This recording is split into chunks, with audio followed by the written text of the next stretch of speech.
Assalamualaikum warahmatullahi wabarakatuh. Jumpa lagi ya kan ya dengan saya Agung. Lama tidak memberikan tutorial ya kan ya. Dan di sini itu ada HP Redmi Note 4X ya kan ya. Ini yang Snapdragon kalau nggak salah.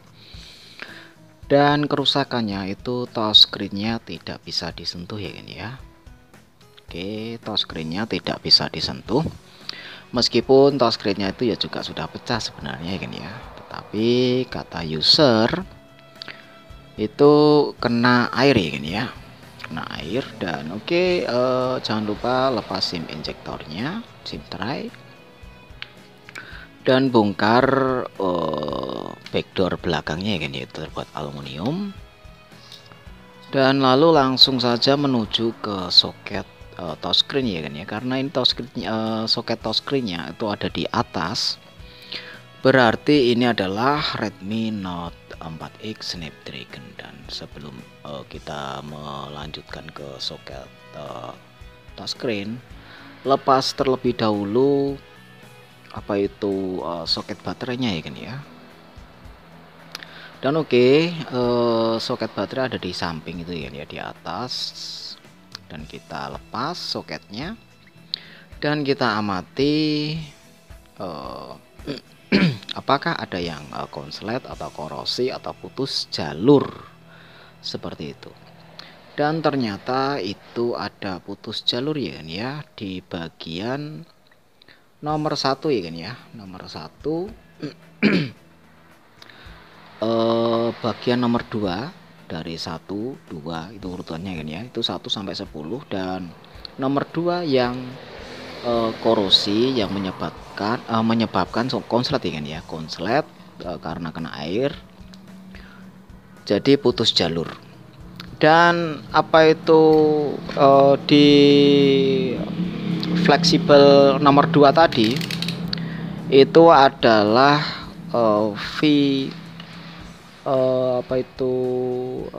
voltase ya kan ya, maksudnya jalur voltasenya itu kurang lebih itu 2,8 volt ya kan ya. Dan saya ini mencari pin nomor 2 ya kan ya, nanti akan saya jumper. Dan untuk pin nomor 2 itu terdapat di bagian bawah, itu nomor 2 ya kan ya, yang bagian itu ada ya kan ya, pin-pin itu yang seperti kuningan-kuningan itu ya kan ya, itu yang bagian nomor 2. Maksudnya untuk pin voltasenya itu ada di nomor 2 paling bawah ya kan ya.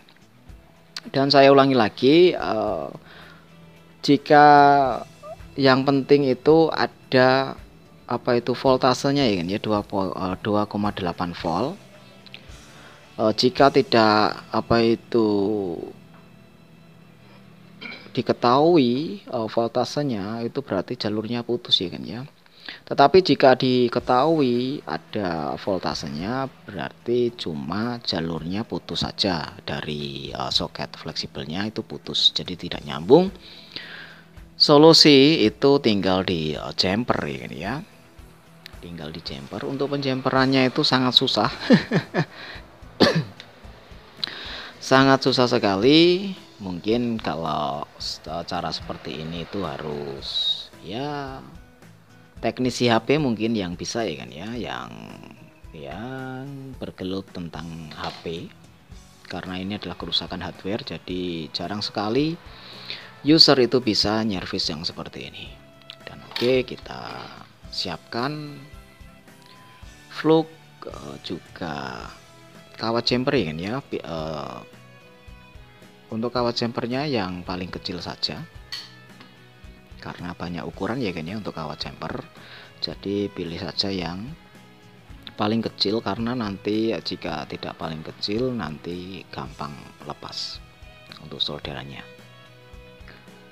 Dan kita untuk untuk pin nomor 2 kalau dari sini itu paling bawah ya kan ya, dari bawah itu nomor 2 itu untuk pin untuk voltase yang menuju ke fleksibel touchscreen seperti itu. Dan voltasenya harus ada 2,8 volt seperti itu. Jadi harus dianalisa ya kan ya, harus dianalisa terlebih dahulu apakah jalur voltase ke IC atau jalur voltase ke fleksibel IC. Maksudnya kan ada dua jalur. Biasanya touchscreen itu ada langsung ke menuju ke IC power ya kan ya. Jadi IC jalur 2,8 volt itu kalau di HP Redmi itu menuju ke IC power seperti itu. Jadi biasanya untuk pengalaman ya kan ya, untuk pengalaman itu biasanya tidak IC powernya yang rusak, cuma ada jalur harus di jumper seperti itu. Jaraknya itu jauh dari IC power ke soket fleksibel atau screen seperti itu. Biasanya putus, bukan yang rusak IC powernya, tetapi biasanya jalurnya putus.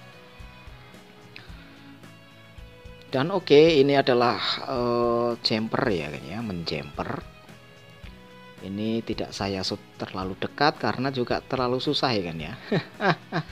Terlalu susah sekali, mungkin ya pokoknya untuk pin voltase 2,8 volt itu ada di nomor 2 ya kan ya. Cuma itu saja. Dan biasanya ya kalau konslet kena air ya pin nomor 2 yang korosi, yang putus jalur, cuma itu tinggal di jumper saja. Dan oke, setelah selesai penjemperan tinggal kita kembalikan ke tempatnya. Semoga langsung bisa ya kan ya, tidak usah menjemper lagi ulang. Menjemper ulang itu sangat menyebalkan. Kita pasang soket baterai, kita nyalakan. Memang karena jika mengganti itu harus satu set ya kan ya, kecuali ada ya alat buat untuk memisahkan. Kita bisa cari touchscreen only-nya, maksudnya touchscreen saja kita pasangkan. Dan oke, di sini bisa ya kan ya, alhamdulillah bisa, dan disentuh juga lancar. Ini disentuh lancar ya kan ya. Saya tes untuk angka-angka bisa. Dan seperti itulah ya kan ya, bagaimana cara mengatasi jika touchscreen tidak bekerja atau tidak bisa disentuh karena kena air. Solusi langsung cek jalur yang menuju ke fleksibel touchscreen-nya, yaitu kita cari voltase ya kan ya, jalur voltase. Biasanya juga langsung putus, jadi langsung kita jumper saja, kita cari jalurnya, kita jumper seperti itu. Dan untuk menjumpernya itu sangat susah ya kan ya, tadi tidak terlalu jelas untuk posisi jumper. Dan semoga bermanfaat, jangan lupa untuk subscribe, dan terima kasih. Ketemu lagi di tutorial-tutorial selanjutnya. Wassalamualaikum warahmatullahi wabarakatuh.